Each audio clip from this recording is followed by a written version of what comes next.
Tocando só para trazer, né?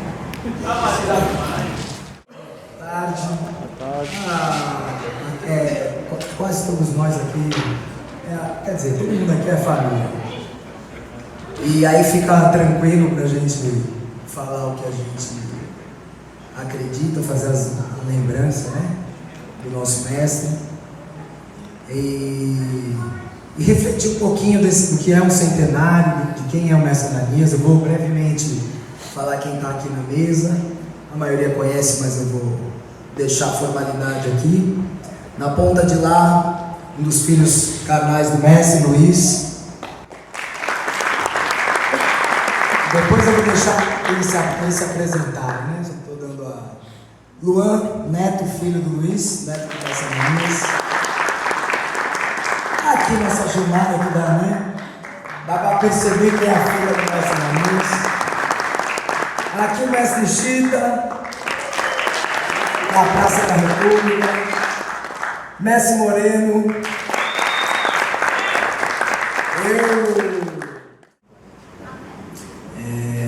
Então, assim, antes da gente ouvir nossos convidados, eu vou pedir para que a gente solte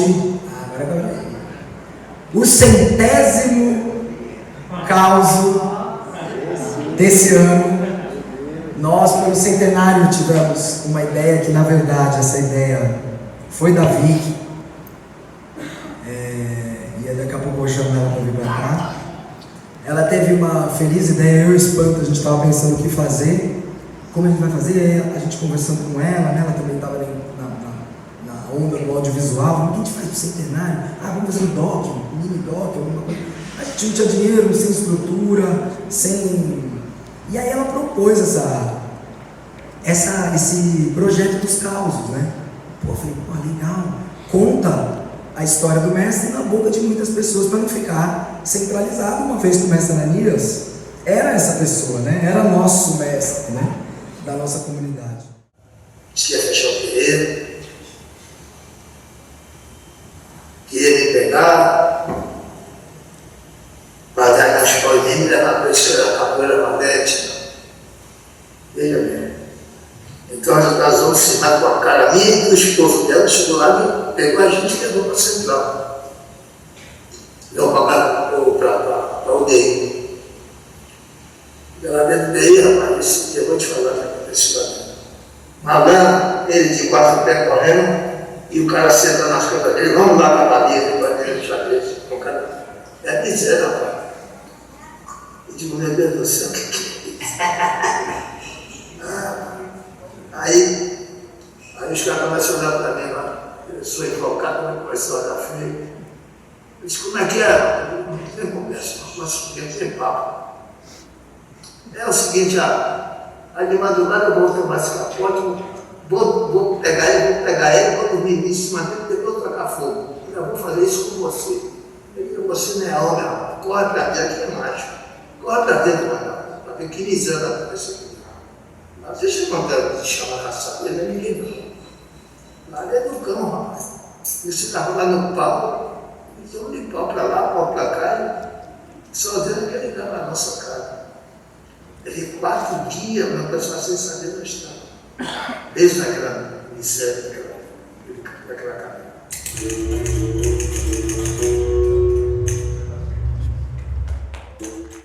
Ele tinha esse costume de contar as misérias, né? O que acontecia com ele, ele perdendo. Ele sempre perdia, mas sempre valente, né? Sempre botando essa banca, né? Isso foi na casa da minha mãe. Você não me lembra porque eu estava gravando, o que eu gravei. Eu sei que a gente estava em casa e aí a gente lançou. Ele lançou isso daí, eu não lembrava, lógico, né? A Vicky que colocou lá uma fita e achou esse caso de valentia dele. Vicky,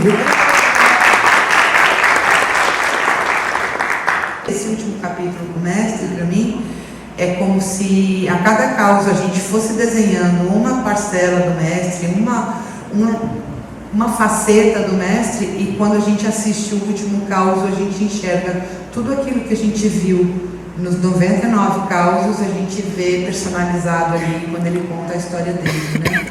Então, para mim, assim, eu já tive milhares de emoções, para mim foi muito emocionante. Obrigada também por vocês terem colaborado, terem abraçado a ideia, foi muito legal ter vocês.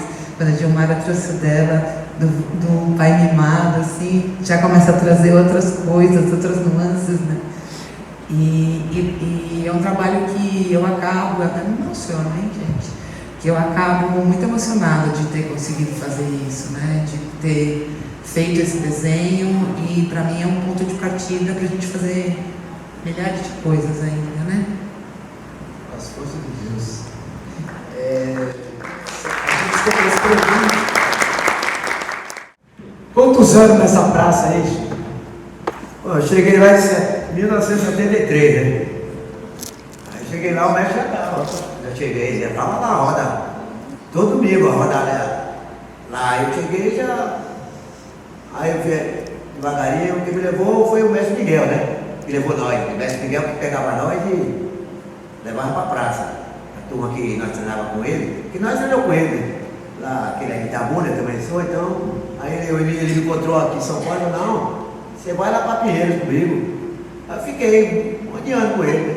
Depois ele formou o cativeiro, aí começou o negócio lá, mas eu sempre treinei com ele, aí ele me levou, aí o mestre Nanias. Quando eu cheguei, ele já falou, quem é você? Porque ele chegou bravo, né? Já vinha, mas ele falou, quem é eu?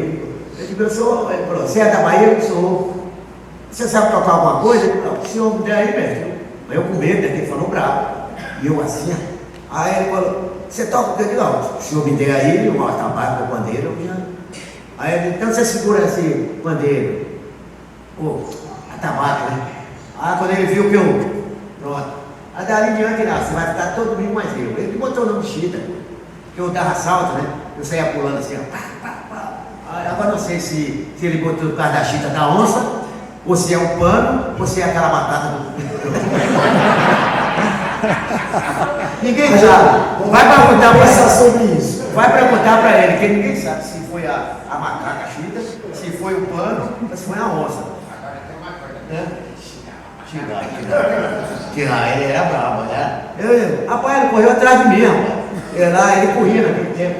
Eu tinha uns 20 e poucos anos. Mas ele xingava o Chita? Sabe por quê? Porque Eu o Chita tinha- passava o padeiro e dava chapéu dele no Marcoé. Não, era o Baxé. Dá o microfone para ele.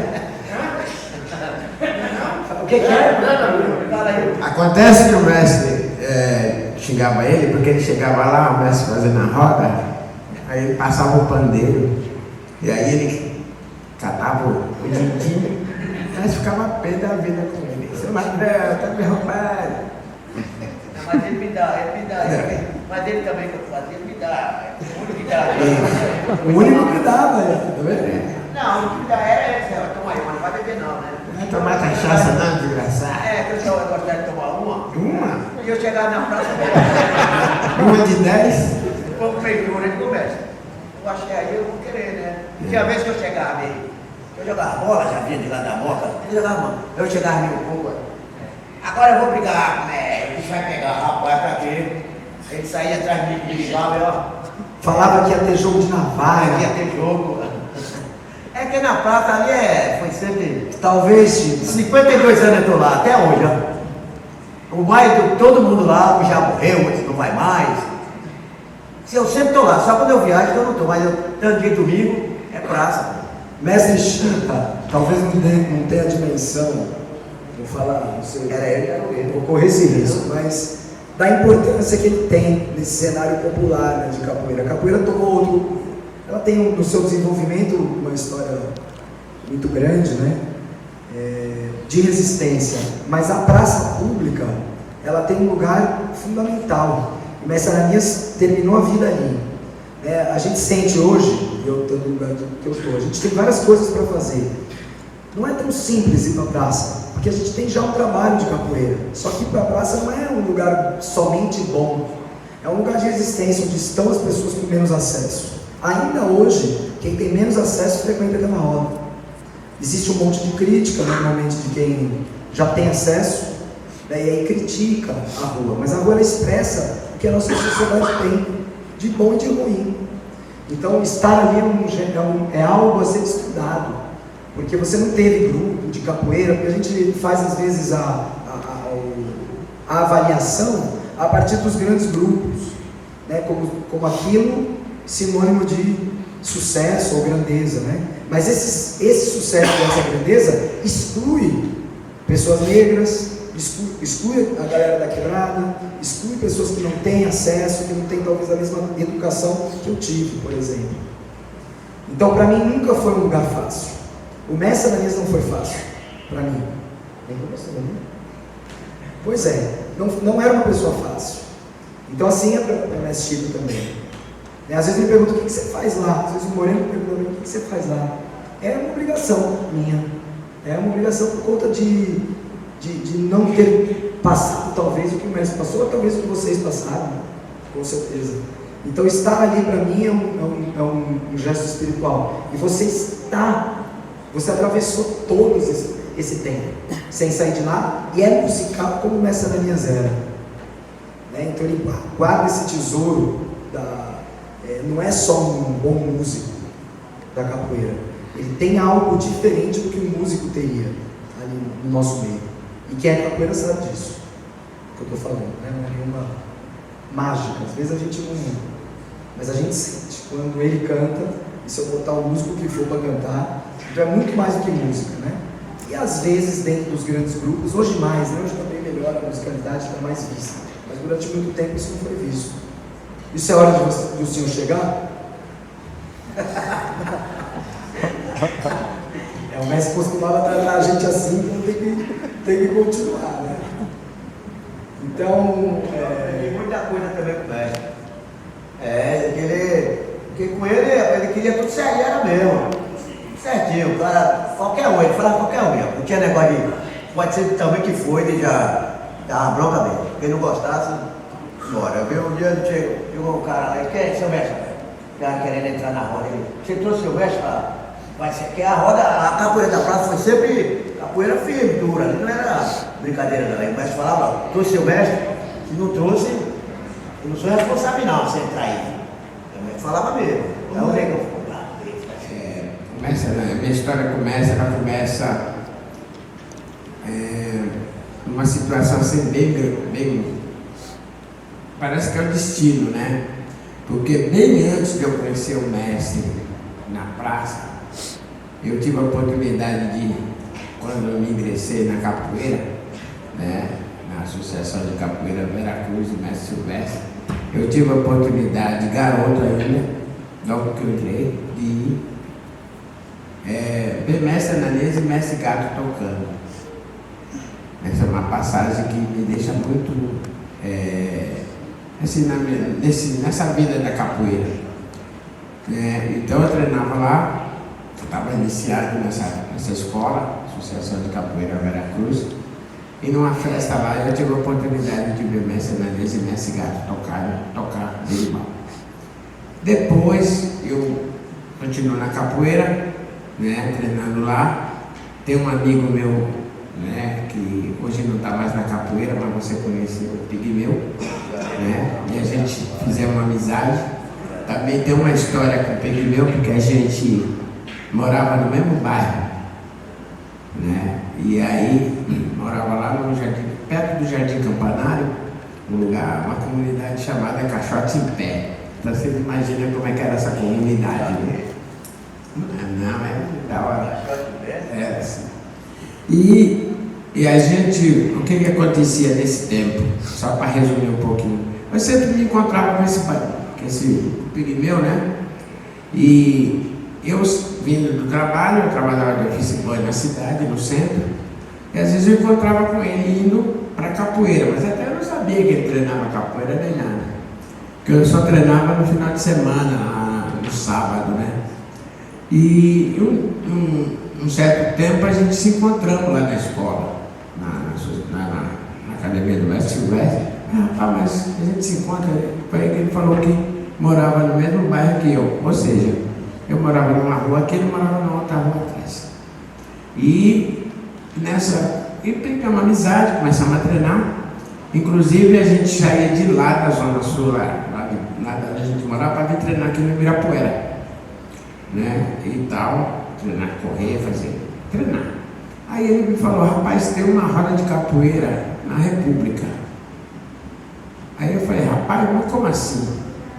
É uma capoeira de rua. Eu falei, não, mas na feira, tem uma feira e tal. Eu falei, mas veja bem, eu não vejo roda lá. Eu trabalho em office boy, passo lá todo dia. Eu falei, não, mas é dia de domingo. E nós estávamos treinando aqui no Ibirapuera, aqui, no domingo. Eu falei, então vamos para lá, né? E fomos para lá. Aí chegamos lá, né, tem outras histórias aí que eu não vou acrescentar nesse mesmo dia lá que eu fui tentar jogar a capoeira lá e aconteceu várias situações, mas foi aí que eu conheci o mestre, né? Nessa época a capoeira na praça não tinha toda essa coisa que tem hoje, né? Tinha o Tomás que vendia berimbau, era o único que vendia berimbau lá, Tomás. E eu vi aquele senhor lá tocando berimbau, né? Olhei assim, aí que veio na memória, alguns anos atrás, ele tocando berimbau com esse gato lá, né? E eu ficava olhando, participava da roda, né? Era uma roda muito brava, porque na época, você sabe disso, né, Chita? Quem frequentava as rodas lá era o Mestre Miguel, o Mestre Joel, Não, a galera era uma outra galera de capoeira, né? E eu apanhei muito na praça. Para vocês terem ideia, assim, apanhei na maneira assim, de estar ali e tentar jogar capoeira e não conseguir porque, né? E fui pegando, e sempre olhando para aquele veio, né? Veio que eu digo assim, vai ser na mesa. Admirando ele assim, mas de segunda, né, no espreito, porque ele era muito bravo e eu ficava com medo. Então levou um bom tempo para chegar. Um certo dia eu criei coragem e perguntei para ele se ele ensinava a tocar berimbau. Ele olhou para mim assim, rapaz, mas você não é capoeira, não sabe tocar instrumento? E eu falei, não, mas eu não sei tocar, eu gostaria de aprender. O senhor tem escola? Ele falou, o senhor tem academia? Eu falei, tem. Aonde? Itaquera. Falei, poxa vida, eu moro lá, mestre. Na época, ele morava na Carmozina, né? Na Carmozina, na Fontoura Xavier, ainda falava assim. Só para encerrar, tem um caso muito legal, eu me lembro disso. A dona, sua mãe, né? Nossa mãe ainda estava viva ainda. E um dia eu fui lá pra gente estar indo pra capoeira e ele se arrumou tudo e tal. Aí ele saiu lá no portão, se já morar na Tiradentes. Aí estava eu e meu irmão, aí ele voltou, espera um pouquinho. Chegou lá, Wagner, o negócio é o seguinte, eu vou sair com os meninos, veja bem, eu não quero saber de você lá na macumba não, hein? Não era assim? Eu sei que você não vai pra macumba não quero saber, lá tá cheio disso. Não vou dizer aqui porque, né? E aí ela falava assim, não, vai embora, leva a mulher, leva embora. Então, e foi isso aí, né? Mas ele tinha ele não tinha consciência que ele era bravo. Então toda vez que você tomava uma bronca, você chegava nele para conversar, ele, não, meu filho, não. Ele se redimia na hora, né? Ele não tinha essa coisa. Mas aí eu fiquei pensando ontem isso até. Bom, esse ano foi muito pensando no mestre, e a gente fala, pô, o mestre era bravo, né? O mestre era chato. Aí eu fiquei pensando, hein, Moreno, a gente chega em 95, uma molecada, quem sabia tocar um pouquinho de berimbau tinha que reaprender, porque a pancada do mestre é diferente. Então, a paciência que ele teve com a gente, é fora do comum, porque em São Judas tinha um cara que tocava do lado dele, que era o Anderson, lembra? Que ele punha o Anderson para tocar.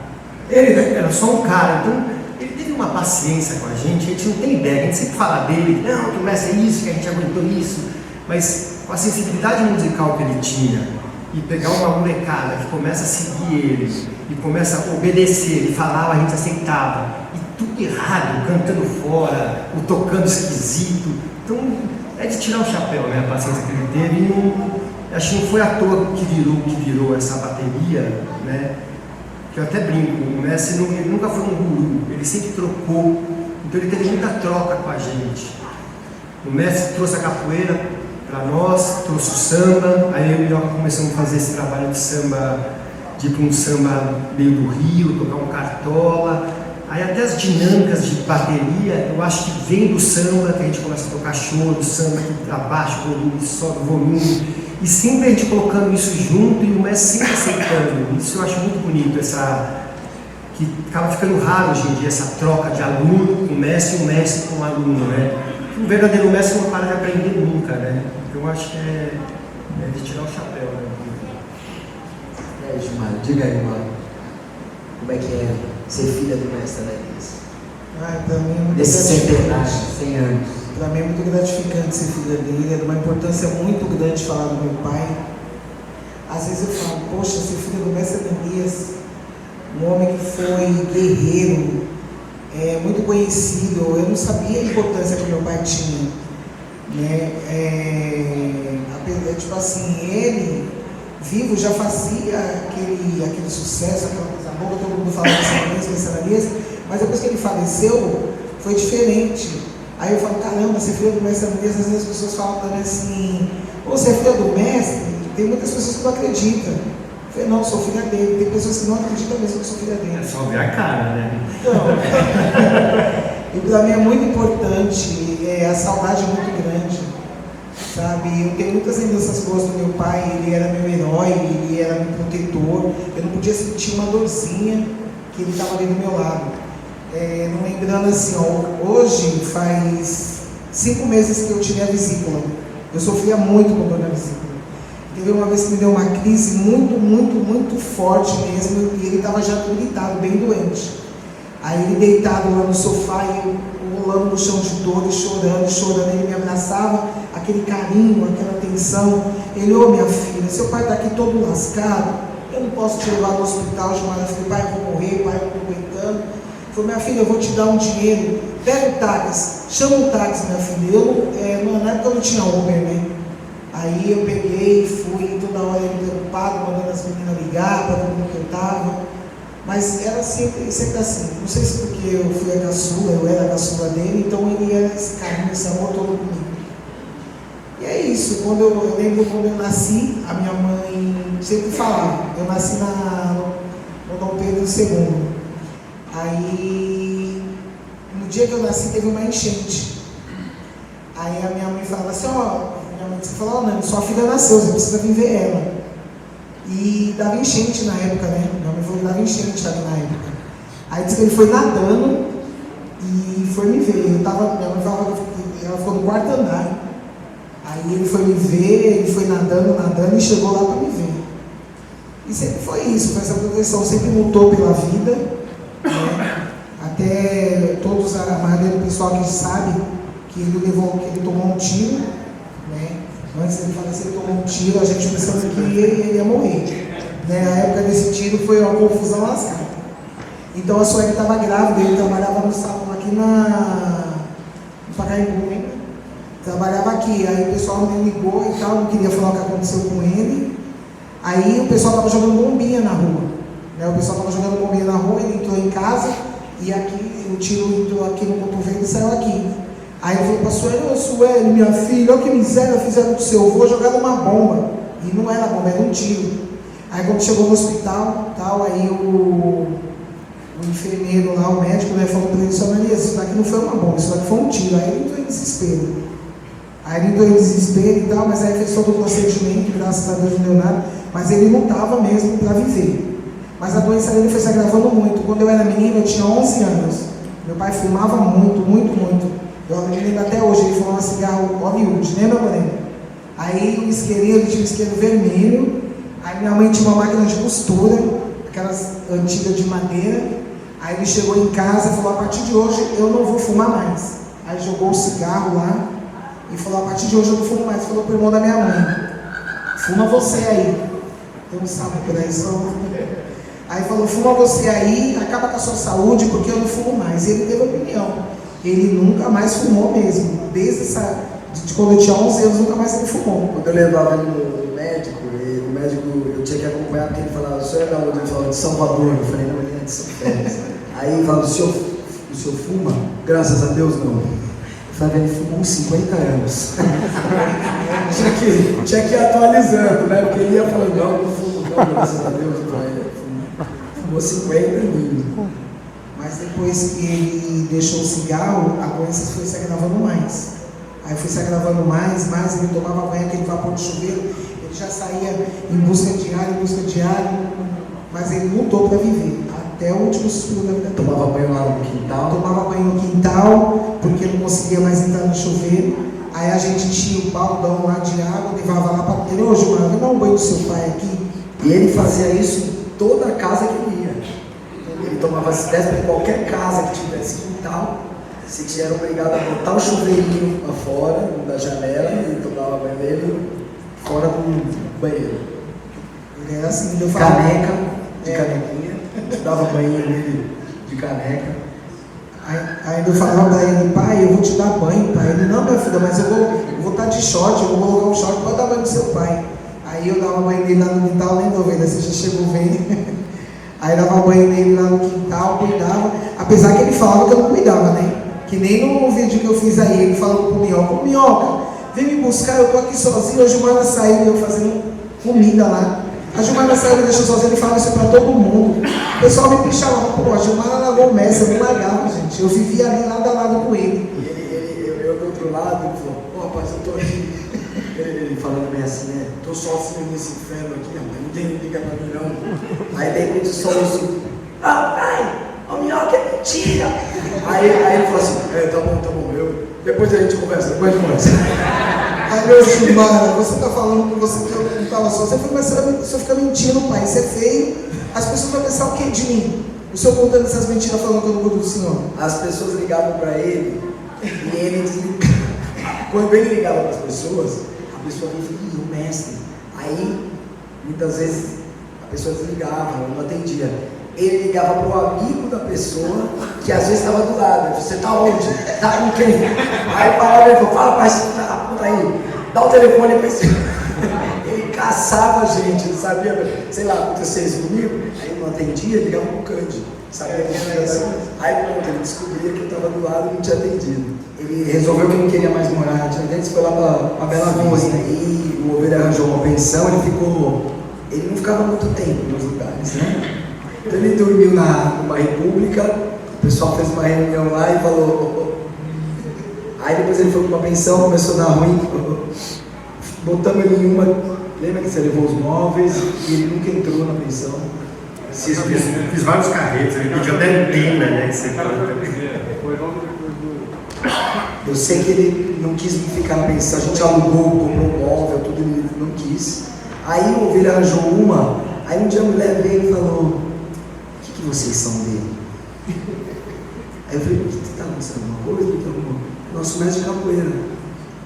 Ela não entendia muito bem por que a gente estava ali e tal. O que aconteceu? É que ele está tendo problema com os vizinhos. A dona da pensão, eu falei: o que aconteceu? Ele saiu com o facão atrás. Eu falei: com o facão? Mano, eu falei: não é possível, velho. Saiu com o facão aí, fui lá, né, falar com ele, falei: Já cheguei com os olhos maiores, né? Falei, mestre? Ele falou, eu não fiz nada não. Eu falei, o que iniciou sendo um facão? Ele guardava, ele tinha uns facãozinhos, né? Na pensão ele guardava um bocado de faca, assim. A cama toda, a menina que ia limpar, a Claudinha ia limpar, ela falou, minhoca, tem umas 8 facas lá. Tem facão, faquinha, faquete, tinha todas as qualidades de faca no travesseiro, tinha porrete. Então, ele dormia do facão, né? Ele dormia do lado do facão. Agora, eu gostaria de ouvir, porque assim, a gente está falando de alguém, a gente está falando de coisas engraçadas, coisas boas, a gente sabe que o wrestling, ele traduz, tem dentro desse imaginário, dessa luta, muitas coisas dentro do nosso país, que envolvem muitas coisas, né? Muitas facetas do nosso povo, né? Que está ligado a essa questão racial, que tá nessa estrutura, né? Numa estrutura de racismo, da desigualdade. Então assim, eu gostaria de ouvir vocês. Que nem eu conheci o Luan, eu já era pequeno, não tive muita convivência com ele, com meu irmão. Nós não fomos criados juntos, mas é meu irmão, é meu sangue, é o meu amor, eu amo meu irmão de paixão. Né? Nós somos em 12 irmãos, faleceu 2 e ficou 5 mulheres e 5 homens, porque o velho era dando na queda. Então voltando ao assunto do facão, né? Aí chegou meu sobrinho, o Nininho, da Bahia, já foi entrando. E ele com o facão do lado, né? Aí o meu sobrinho falou assim, Ananias. Aí meu pai já puxou o facão, ele quase matou o meu sobrinho. Ele foi com o facão pra cima dele, ele, calma meu avô, sou eu, o Nininho. Nininho, porra, eu sou filho da Pinha. Era o filho da Pinha. Aí foi que ele entrou e tal, aí meu pai pegou e o menino se tremia todo, porque meu pai ia matar ele mesmo. Qualquer coisa que ele pegava o facão, ele colocava todo mundo para correr com o facão. Chegava me chamando, algum homem, se chegasse me chamando no portão, ele já ia para cima com o facão. Aí lá na Tiradentes, os caras colocou o apelido dele de He-Man, porque tudo era o facão. Aí o pessoal, poxa, mas o He-Man tá aí? Eu falei, não, hoje ele não tá, foi pra capoeira. Aí o pessoal entrava, mas quando ele tava, o pessoal saia tudo correndo. Você é louco, Imagina você arranja uma namorada, vai na casa da namorada e sai o homem, velho. Ai, eu passei muita vergonha com isso. Meu pai, com o namorado, colocava o namorado pra correr, sabe? Você é louco. Ele era fogo duro na queda, mas era meu amor, né? Era meu pai, era meu companheiro, meu parceiro, meu herói. E só Deus mesmo para ter levado mesmo ele, porque se não fosse isso, nós estávamos até hoje aqui brigando. Imagina ele com 100 anos, eu ia ficar doida. Nossa Senhora, magnata e magnata. Coitado de você que ele vivia na sua casa, tomando mingauzinho da zona. É isso aí, galera. Vou passar aqui pro meu irmão. Gente, boa tarde a todos. Meu nome é Luiz Carlos. Sou filho legítimo mesmo do mestre Ananias. Tenho 65 anos, 8 filhos, quase na mesma linhagem do mestre, né? Nosso mestre falou 12, não foi 13. Um você não conheceu. Faleceu também. Gente, falar do meu pai, Ananias, para mim como filho não é fácil. Não é fácil, é muito difícil. A capoeira, ela levou meu pai e a capoeira trouxe meu pai de volta. Aí vocês vão entender de que forma que a capoeira levou meu pai e como a capoeira depois trouxe meu pai, retornou para a minha vida, né? E, gente, de coração, não tem palavra para te agradecer esse momento, porque, e a todos vocês, né? Eu que convivi pouco com meu pai, e hoje você ouvir todas essas histórias, rebenta.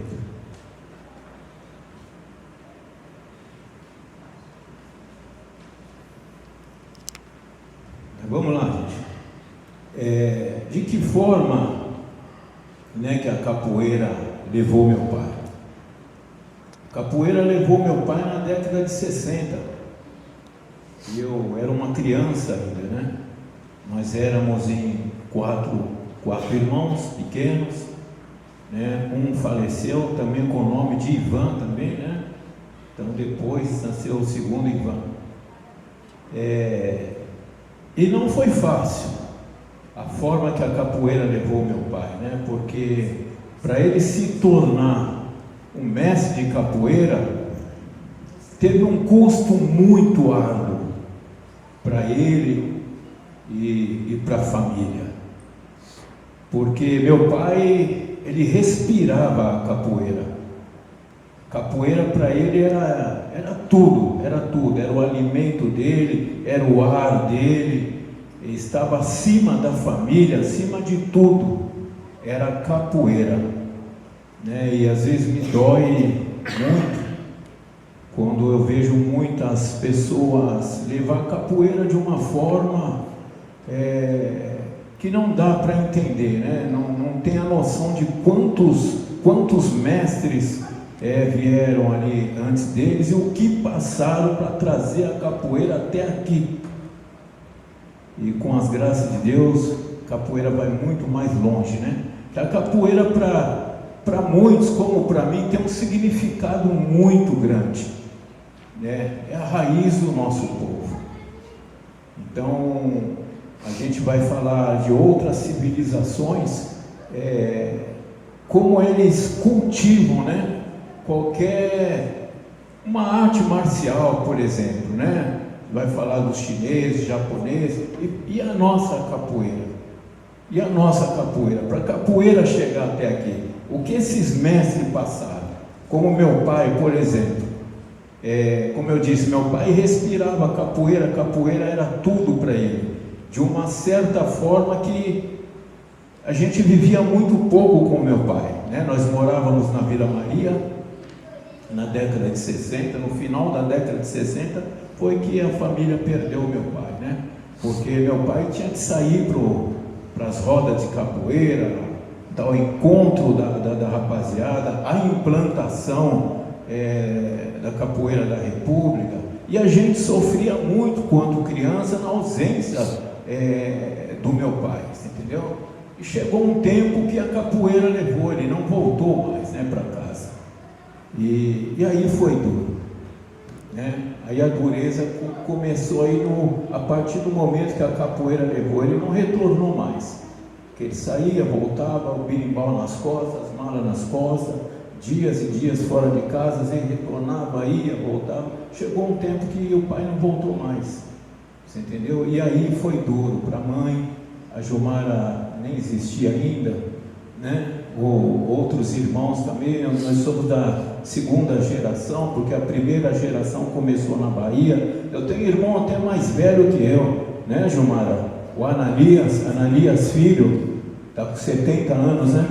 72 anos, né? E tem ainda acima dele tem a irmã Lúcia lá na Bahia. Então nós temos irmãos na Bahia, Minas Gerais, Rio de Janeiro, São Paulo. Então meu pai rodou muito, né? Mas falando da minha vivência com meu pai, foi duro na década de 60, a partir do momento que a capoeira levou e não retornou mais para casa, né? E aí vivi 40 anos distante do meu pai. E quanto criança não foi fácil, que a convivência da minha mãe com meu pai iniciou-se também nas rodas de terreiros, né? Minha mãe era do candomblé, meu pai mesma coisa também, né? Então você vê que tem toda essa ligação, né? E a partir do momento que houve posso dizer, a desistência da família, né? Não houve uma separação, e sim uma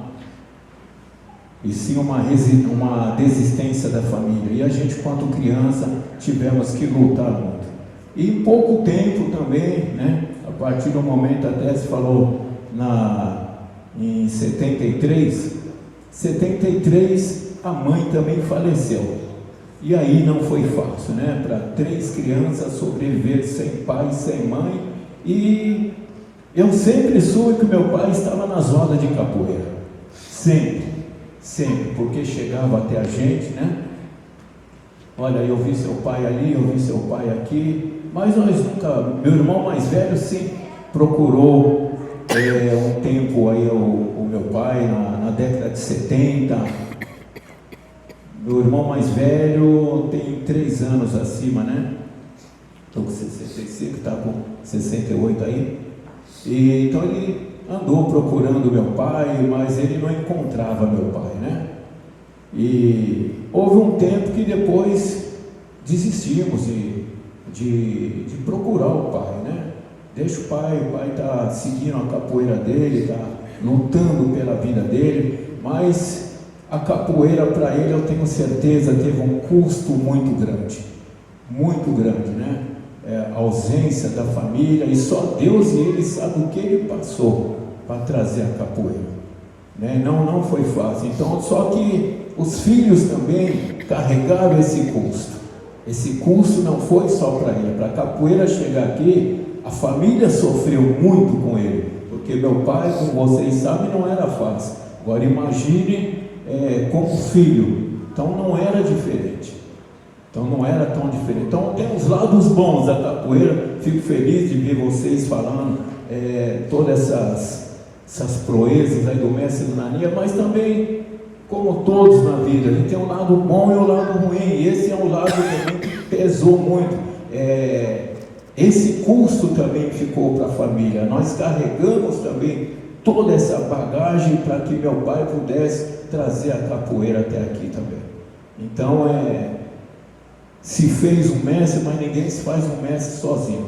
Então, todos juntos, aqueles que sofrem, aqueles que sorriem também. Mas essa é uma história que assim a capoeira levou. E de que forma a capoeira trouxe meu pai de volta, né?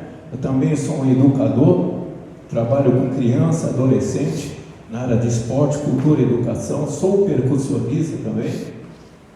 E de que forma que a capoeira trouxe meu pai de volta? Que eu sempre vi a capoeira muito mais do que um jogo de ataque e defesa. Eu sempre vi de uma forma totalmente diferente. Capoeira para mim é a história do Brasil. É história, faz parte da história do Brasil.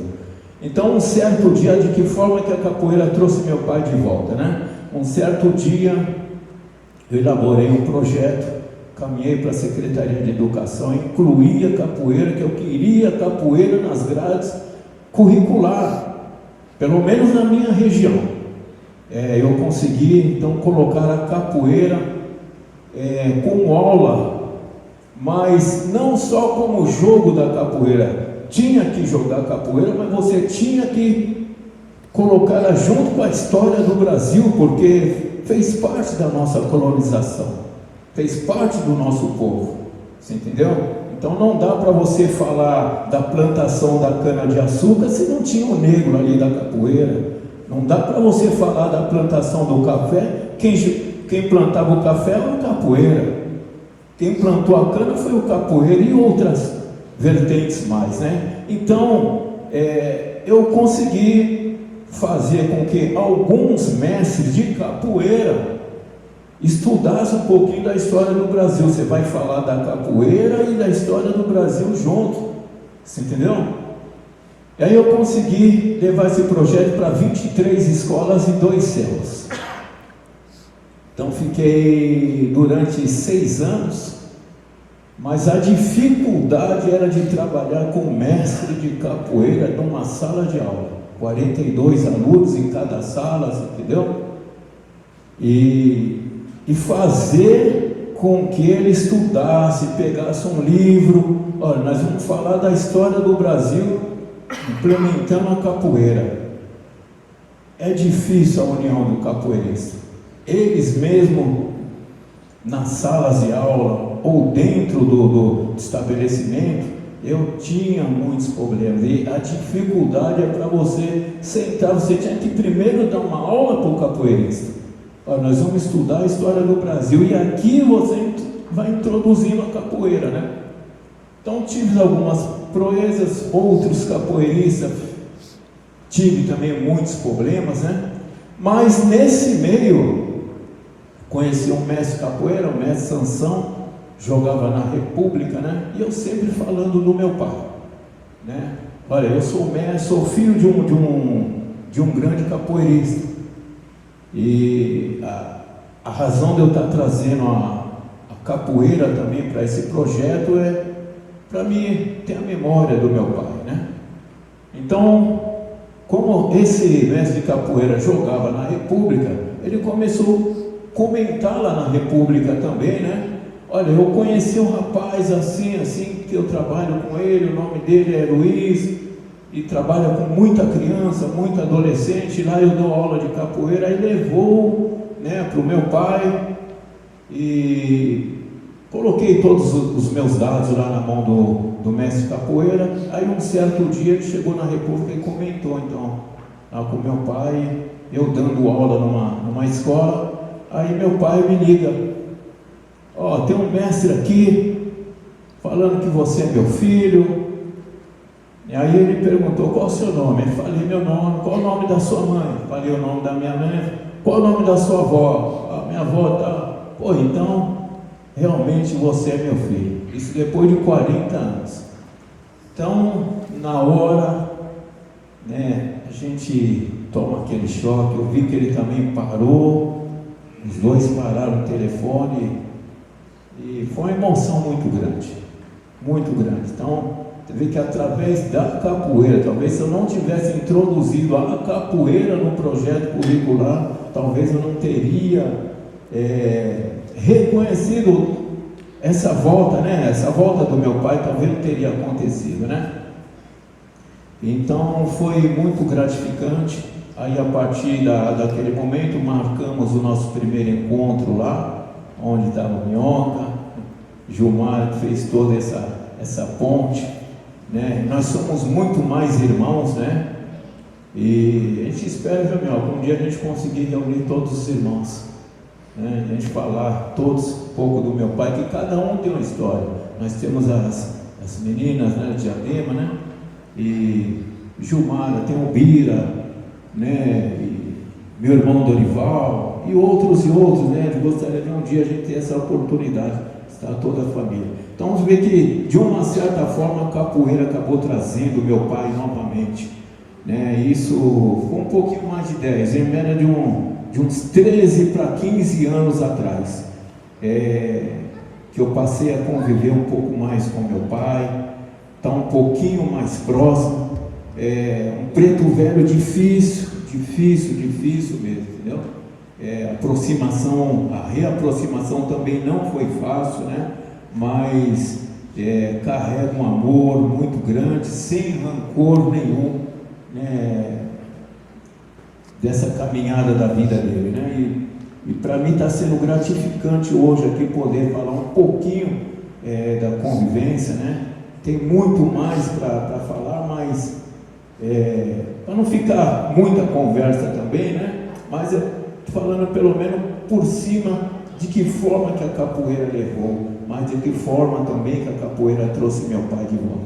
Então esse momento para mim é muito importante, não tem preço que paga. Tá bom, gente? Obrigado aí pelo vídeo. Como Sansão me falou, ele falou: Minhoca, tem o filho do mestre. Eu achei que era mentira. Eu falei: tá bom, tem um filho do mestre. Sempre aparecia os filhos, alguém dizia que era filho, né? Como capoeira, né? E aí eu achei muito forte.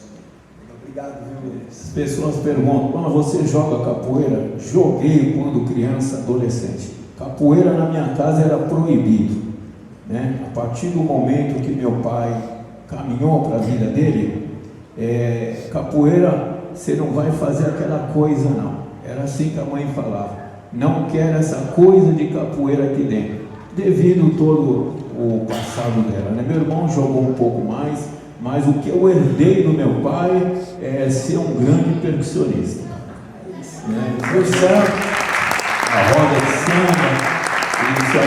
E o seu cargo na Acadêmicos do Tatuapé? Você quem é? Na Acadêmicos do Tatuapé foi a minha primeira escola, né, desde os 10 anos de idade. Hoje estou na velha guarda, mas sou eu que sou linha de frente da velha guarda musical da Acadêmicos do Tatuapé. E espero aí um dia também receber todos lá também. Beleza, gente? Obrigadão. Moisés da Rocha. Obrigado.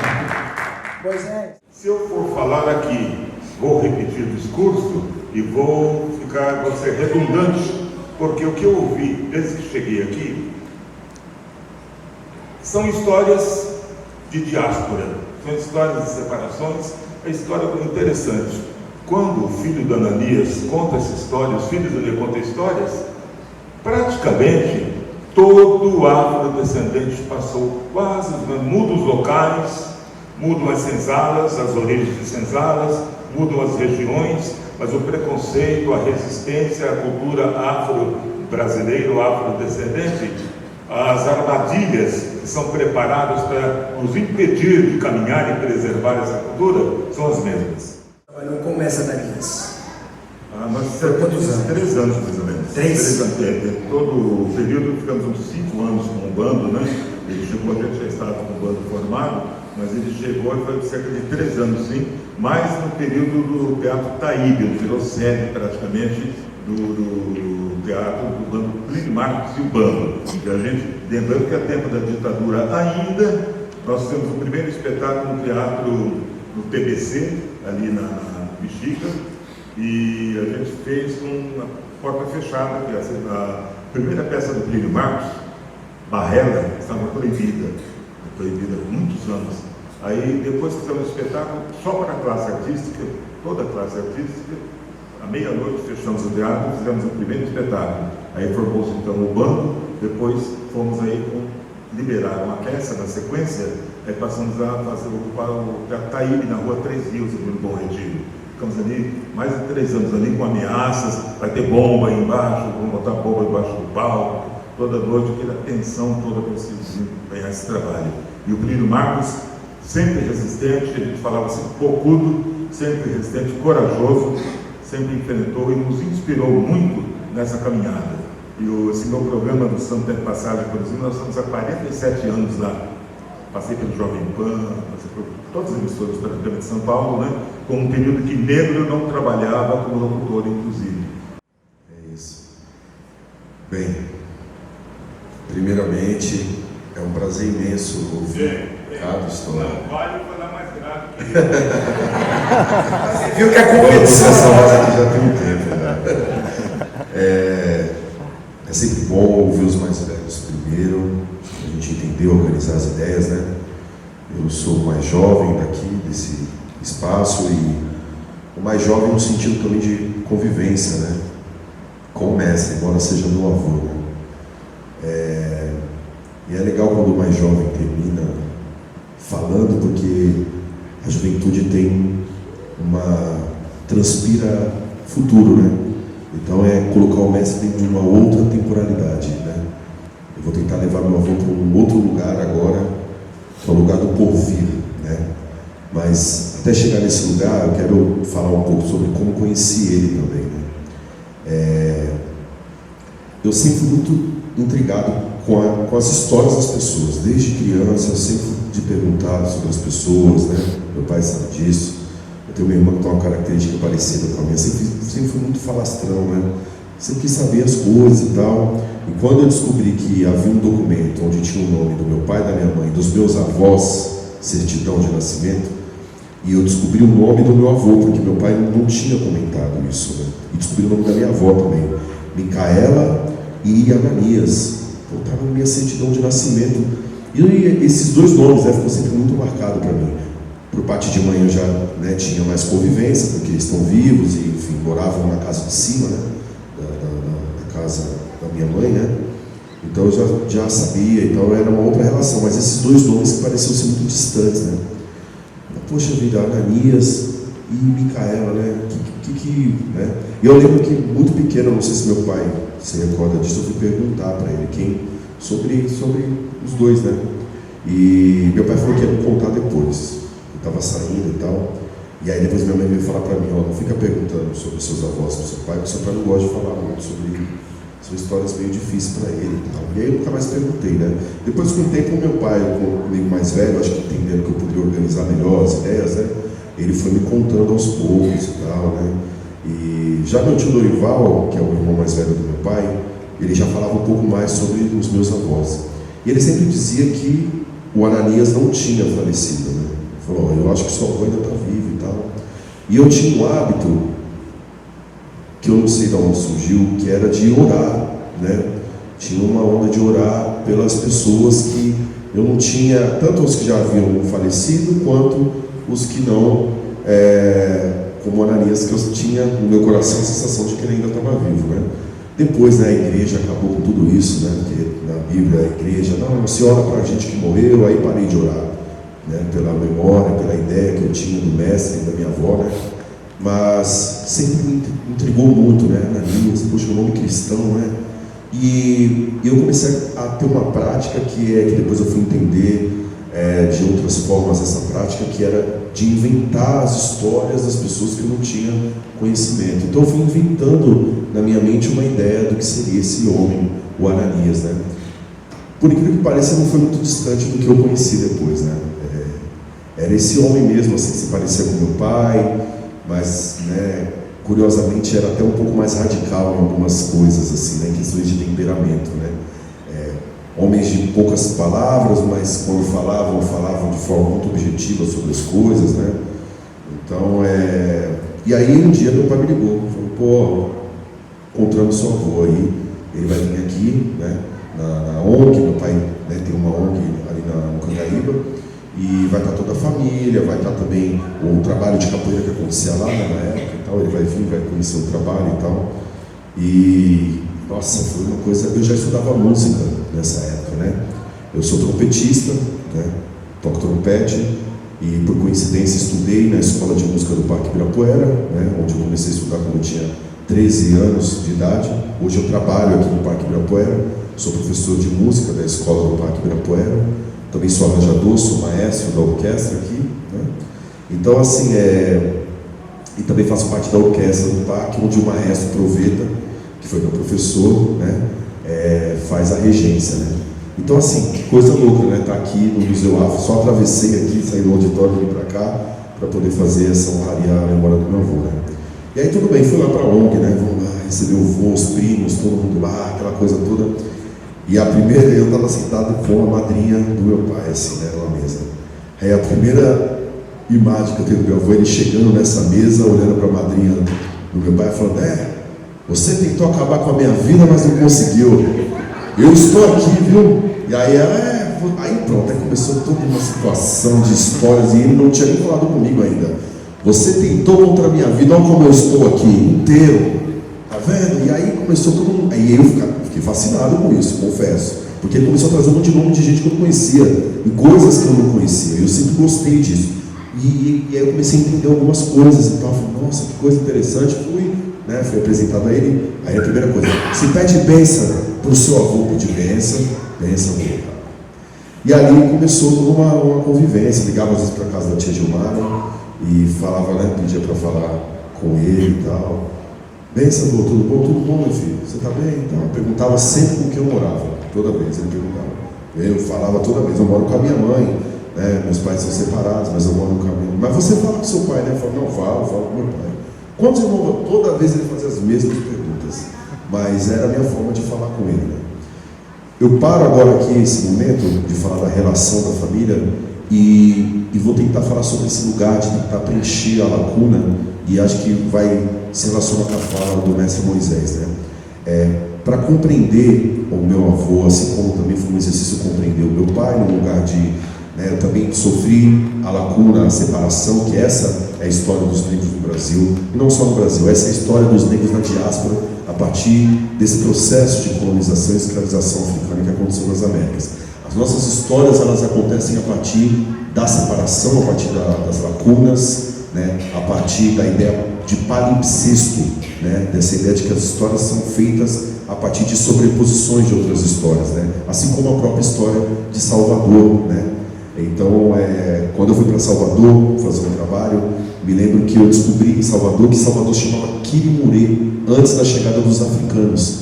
Quando os africanos chegam em Salvador, né, existe toda uma ressignificação do território, e a maioria daqueles edifícios são feitos com o pó das ossadas dos tupinambás que moravam lá, que eles chamavam esses montantes de sambaquis, né?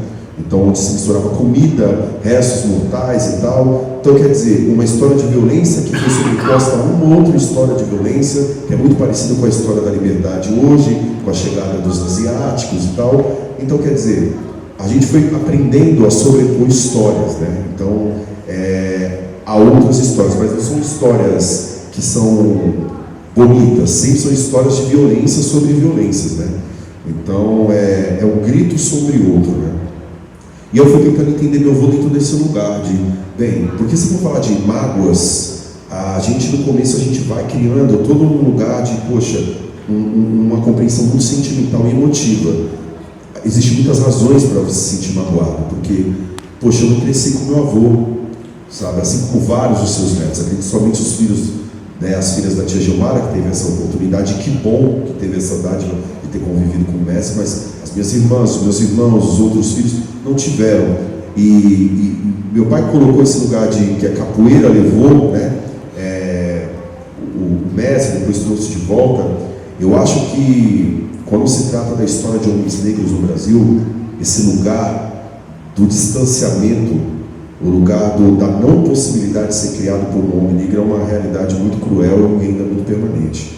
O mestre, ele foi pai sem saber como e sem saber a partir de quais condições poderia ser. Então, foi um homem mediado pela violência o tempo todo. Embora sejam histórias engraçadas, é muito triste saber que um homem dormiu com um facão debaixo do travesseiro a vida inteira. Eu espero que eu não tenha que ter essa realidade, eu espero que meus filhos não tenham essa realidade, embora eu ainda não tenha filhos, mas tenho o desejo de ter um dia.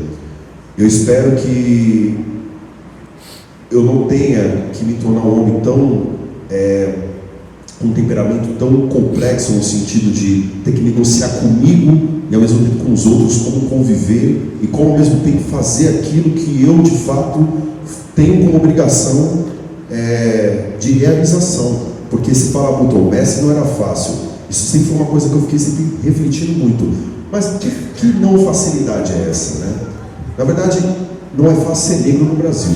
Não era o mestre Ananias que não era fácil. O mestre Ananias, quando nasceu, o Brasil tinha 36 anos de abolição da escravatura, certo? Meu pai, quando nasceu, o mestre Ananias tinha 36 anos. Quando eu nasci, meu pai tinha 36 anos. Eu não tenho 36, eu tenho 28. Mas eu poderia dizer, pô, eu tenho 36, né? Mas quer dizer, 30, esse número, para quem é da numerologia, é interessante, guarda esse número, 36. Então, 36 anos após a abolição da escravatura, os seus pais viveram um período de promessas da pós-escravidão que não se cumpriram, promessas de terra, promessas de trabalho, promessas de recuperação de uma dignidade, certo? De uma república extremamente mentirosa. Quando meu avô nasceu, Arthur Bernardes era presidente do Brasil, 12º presidente do Brasil. Então, quer dizer, existia uma grande mentira, né, sendo colocada sobre os códigos sociais desse Brasil, e não tinha como não ter raiva disso. Então, para mim, esse temperamento do meu avô é o temperamento do negro brasileiro. É o temperamento que, de quando em quando, as gerações vêm tentando negociar consigo mesma de como superar isso. Porque eu, embora tenho tido, durante esse tempo de vida curto, muito cuidado com as minhas palavras e com a forma como eu me coloco, eu também tenho muita raiva. O meu temperamento é um temperamento muito parecido com o mestre, como meu pai também tem esse temperamento. A gente sabe disso. Todos esses homens que vieram depois do mestre, a gente também não é fácil. Mas porque a vida nunca foi fácil com a gente. Então, quer dizer, o meu avô, ele embora ele foi um mestre, foi um homem que ensinou na espiritualidade de viver. Ele ensinou porque ele aprendeu da forma como a vida foi ensinando e ele foi trazendo ensinamentos e foi também ressignificando, porque ele também foi um homem jovem, também ressignificou, ele também descobriu outras formas de passar esses ensinamentos e foi instrutor de muita gente, mas é também uma coisa a se pensar, foi um homem que não teve uma instrução emocional. Como tem instrução em 1924, sendo negro no Brasil, chega em São Paulo na década de 50, certo? Que instrução emocional você poderia dar para um homem jovem, num Brasil extremamente complexo e precário, onde a capoeira era precária? Ele pegou esse período de transição da marginalidade, da marginalização da capoeira para a instituição de uma coisa que é um código cultural hoje, afirmado no seio dessa sociedade, certo? Então você pega todo um período até chegar nisso que hoje formula os seus 100 anos. Não é fácil. Hoje a gente fala sobre inteligência emocional, sobre como criar, como educar jovens negros a lidar com as questões do racismo, as questões estruturais do país, mas é de se entender que na época desse homem não havia nada disso. Então, quando a gente fala sobre temperamento, é importante entender que o temperamento do mestre Ananias é o temperamento de qualquer homem negro que sentiria muita raiva de nascer 36 anos depois da abolição da escravatura no Brasil, 35 anos após a proclamação da República no Brasil, certo? Eu, que estou aqui há mais de 100 anos após essa promessa, eu ainda tenho muita raiva, e eu tenho a raiva dele, eu tenho a raiva de muitos que não podem falar mais, certo? Então eu espero que vocês entendam isso, porque fica num lugar, muitas vezes, que... E eu lamento por isso, tá? Não estou romantizando, eu lamento. Eu espero que os netos possam vir com um outro olhar sobre a vida, certo? Porque foi triste, eu imagino que foi triste para ele também. Imagino quanto que ele também não foi constrangido por esse temperamento dele. Porque eu, no lugar dele na cadeia, eu também teria feito a mesma coisa. Eu também teria dado... Mas hoje, você confrontar a polícia, não que naquela época não fosse diferente, mas o não confrontar hoje já pode limitar o seu direito à vida. Então, quer dizer, um homem foi jogado na ponte sem nem mesmo levantar a mão. Imagina ele que saiu na mão dentro da cadeia com um policial. Então, quer dizer, mas eu faria o mesmo. Confere, e já fiz algumas vezes. Ainda bem que eu tenho meu pai, que às vezes me ajuda a organizar minha cabeça, porque eu, às vezes, se deixar também, eu quero sair na mão, mas eu não posso. Não mais, me recuso, certo? Sou um músico, sou um trompetista, sou um artista, preciso organizar as coisas de uma outra forma, e por respeito a ele também. Porque se as histórias não forem, se elas não forem constituídas para serem superadas, então a gente perdeu a relação com o tempo, certo? Eu sou parte dessa história, mas uma parte também para ser superada e também para ser continuada. A tradição, como diz, né, o filósofo Helmut Saar, né, ele fala muito sobre isso. A tradição ela é para ser mantida, mas precisa de muita coragem para poder também transcender e transgredir a tradição, porque ela também existe para isso, certo?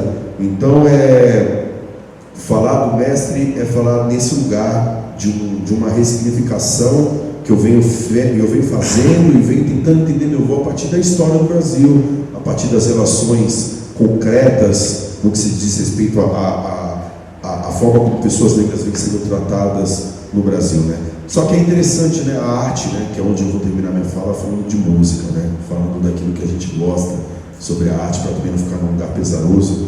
Meu pai fala muito sobre esse lugar da interdição, né? A capoeira não se joga em casa. Da mesma forma, quando meu pai se separou da minha mãe, eu mesmo deixava escutar samba. Samba aqui não, aí tinha que ficar escutando samba escondido, entendeu? Porque lembrava do pai, né? E tudo. Mas diferente do mestre, eu ainda tive a oportunidade de poder também ressignificar minha relação com meu pai. Ainda assim, meu pai, a gente tem que estar próximo, né, pai, de alguma forma. Mas também teve vários momentos de distanciamento. Mas eu só fui poder também me aproximar mais do entendimento do que é o meu pai e do que é o meu avô, porque quando eu me entendi como homem nesse lugar todo também, sabe? Espero poder constituir relações que superem esses lugares de violência. E por alguma razão, eu me tornei artista também, assim como meu pai, assim como o mestre, assim como tem vários outros netos, né? E filhos deles que também trabalham com arte. E eu também não sei, eu não sou nada sem a música. Eu também estou no jogo para negociar questões quando se fala do meu trabalho. Eu também não supero a arrogância das pessoas, sabe? Um tempo atrás, eu vou contar um caso. Eu tenho uma big band, né? E foram assistir o meu trabalho ali na Parelha Luzia, ali na Santa Cecília, né? Da Érica Malunguinho, né? E tinha uma galera lá. Eu nunca gostei muito de falar que eu sou neto do mestre, primeiro porque a minha relação é essa com ele, tá? Se for falar de história, de convivência, eu convivi muito pouco de conversar e tal. Eu tenho mais um lugar empírico, um lugar construído historicamente, socialmente, espiritualmente do mestre, do que porque eu era uma criança também, né? Eu lembro de coisas engraçadas na casa da tia Dilma. Ei, mestre, fez filho pra caramba, fiz ele de fazer mais. Lembro dele falando isso aí. Pô, ele já tinha 90 anos quando ele falou que ia fazer mais filho. Eu fiquei assustado. Fiquei assustado. Agora ele fez não, ele fez não. Parou por ali mesmo. E eu lembro que eu estava lá com a Big Band, né? A gente tá, eu faço direção desse trabalho. E aí chegou uma galera lá, um amigo que sabia que eu era neto, né? Eu me envergonho um pouco disso que eu vou falar que eu fiz, mas assim, Isso é para dizer que eu sou neto do Nani também. E, por favor, me perdoem, mas eu estou tentando, tá? Prometo para vocês e para mim que eu estou tentando. E aí chegou um pessoal lá, né? Esse meu amigo sabia que eu era neto e também joga capoeira e tal. E chegou com uns caras negrão do meu tamanho, assim, ó. Ó, isso aqui tudo aí, ó, já foram lá no seu avô lá. Ó, isso aqui é neto do mestre. Depois que eu tinha terminado de tocar, eu de terno e gravata, né? Pô, você é neto do mestre Ananias? Pô, legal, hein, meu? Pô, a gente assistiu o seu trabalho, que louco, que noção, a orquestra louca que você tem de samba, né? Mas e aí, você joga capoeira? Eu falei, não, eu joguei muito pouco quando era criança também, né? Pô, mas você é neto e não joga capoeira? Eu falei, o mestre não tocava trompete, pô, não fazia arranjo, mas o garoto continua no pau se você ficar me tirando aqui. Pô, que tiração é essa? Pô, não, irmão, desculpa aí, não. Ele falou, você tá querendo arrumar a situação aqui? Eu sou neto do mestre, mas eu sou trompetista, pô. Eu não sou capoeirista. E é por isso que eu sou neto dele, entendeu? É justamente porque eu tenho a minha própria história, entendeu? Eu, como ele, também me recuso a ser esquecido. Eu também não vou ser esquecido, vocês podem ter certeza. E não sei se eu chego até os 100. Não tenho mantido muitas madrugadas sem dormir, mas eu vou tentar, entendeu? Mas assim, eu também me recuso a ser esquecido. Eu também negocio a minha existência a partir daquilo que eu faço musicalmente, a partir da minha arte. Eu também reafirmo o meu lugar no mundo e comento a história do meu tempo com esse trompete aqui. Tem mais de 400 anos de criação, é difícil pra caramba tocar essa merda, certo? Mas eu ainda me mantenho. Então é por isso que eu sou neto dele, não é porque eu jogo capoeira, mas é porque o preceito de vida que ele teve, que ele levou, e as negociações que ele fez, é as mesmas que eu faço todos os dias para tocar esse instrumento aqui, certo? Para ser um arranjador, para ser um maestro com 28 anos de idade, certo? Para estar dentro desse parque aqui, mesmo parque que pisou Pixinguinha, que pisou Mestre Ananias, certo? Então, esse lugar é um lugar que eu agradeço por poder ter aprendido com ele. Isso é convivência.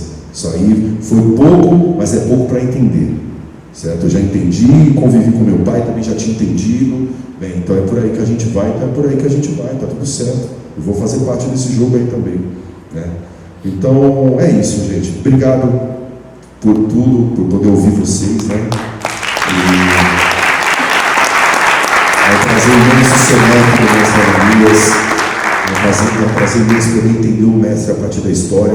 Teria muitas coisas para falar sobre ele, como eu reencontrei o nome dele quando eu fui trabalhar com teatro, faço parte do coletivo Legítima Defesa de Teatro, e a partir da ocupação do Abdias Nascimento, conversando com eles lá aqui, encontrei o nome do mestre no filme Pagador de Promessas, né? Estudava na escola do Auditório Ibirapuera, já tinha visto documentário sobre ele, não sabia que ele era meu avô, só fui descobrir depois. Então assim, teria muitas histórias, mas acho que até aqui já deu para entender o suficiente, do quanto que eu respeito e admiro a história desse homem, e espero poder dar continuidade com todo o respeito devido a isso, que foi o mestre, aquilo que é o mestre Ananias, sem ficar usando o nome dele de forma desrespeitosa, certo? E respeito quem veio antes e que conviveu há mais tempo com ele, certo? E constituo daqui para frente o mestre a partir do futuro, certo? E espero conseguir fazer isso. Muito obrigado.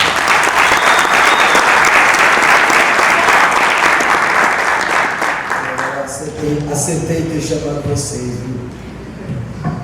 Sua fala é muito lúcida, muito grandiosa aí dentro da sua musicalicença, né, da sua pouca idade. Você entra de uma forma muito visceral, né, no significado do mestre, né?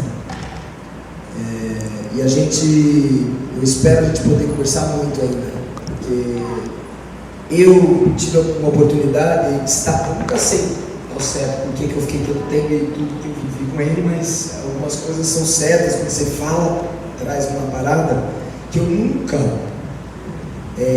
experimentaria certas coisas se eu não tivesse vivido com ele. Quando você fala, traz muita lembrança, né? Não consigo falar. A gente vai fazer a roda aí de capoeira. Falta o filme.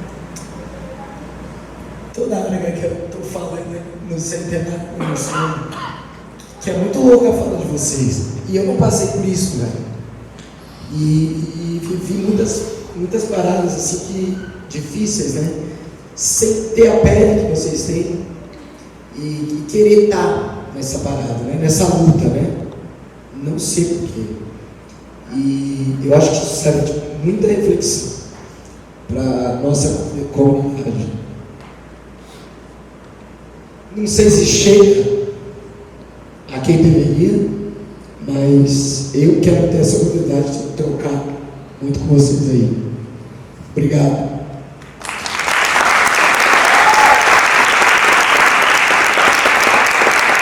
Nós agradecemos de coração toda a vivência que você teve com o meu pai. E você foi a pessoa que me apresentou para os demais filhos. Isso aqui também é meu filho. Eu lembro dessa fala também. Então você está no nosso lugar aqui, no nosso coração também. Pode ter certeza.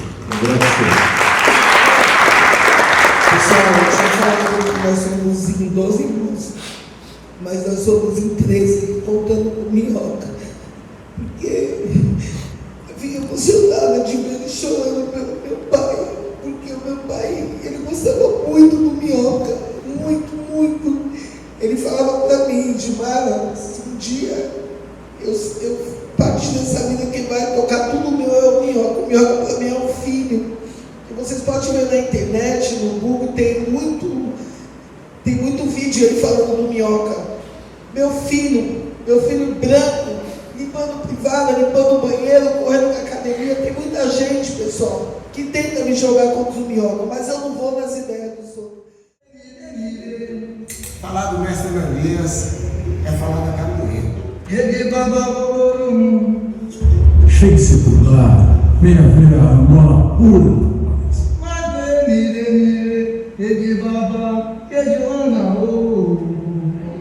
Vai falar do mestre Elias é complicado, vai tanta história que a gente fica até em dúvida de tanta história que tem para contar. Aqui que ela vai dar para eu dessa frase.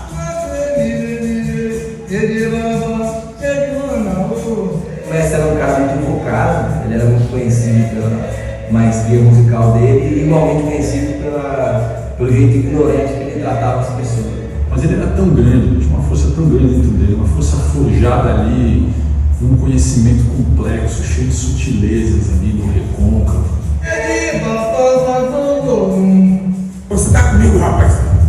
O cara que ficou numa dinâmica, ele tem que mostrar para Deus e o mundo que é ele. Não sabe cantar, não canta. Eu sou a Augusto. A capoeira tem palma, sem palma não dá. Ele cobrava muito, né, afinação, mas ele ensinava, ele mostrava para quem estava lá por ele.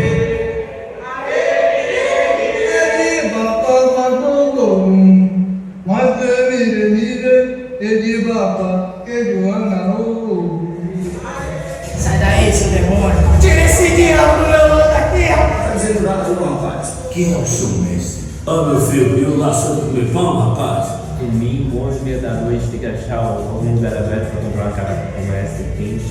Cadê a mistura? É de nada, um pedaço de conta que nem pede para ele fazer bem monomário. Meu filho, ainda tem da muqueca? Mestre Ananias, polêmico mestre Ananias, cheio de mania.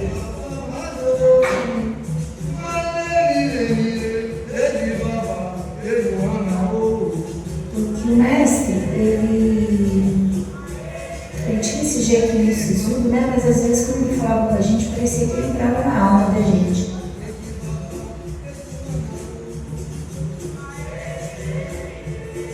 Eu penso no mestre todos os dias. Tem um cantinho aqui na minha casa que é dele, uma foto, uma imagem dele. Eu olho para ele todo dia, eu falo para ele todo dia, eu penso nele todo dia, de verdade mesmo.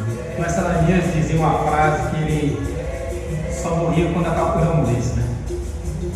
Por isso que ele nunca vai morrer. Axé, mestre Ananias, que você esteja em bom lugar, que seja bem acolhido pela nossa ancestralidade. Diga aí, Bahia. Se você vem aqui porque gosta de mim e me considera igualmente, eu considero todos vocês.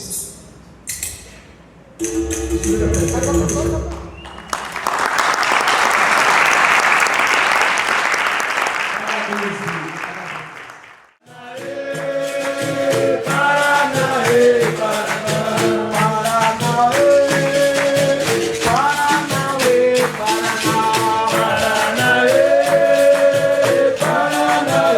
Paranaê.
Salve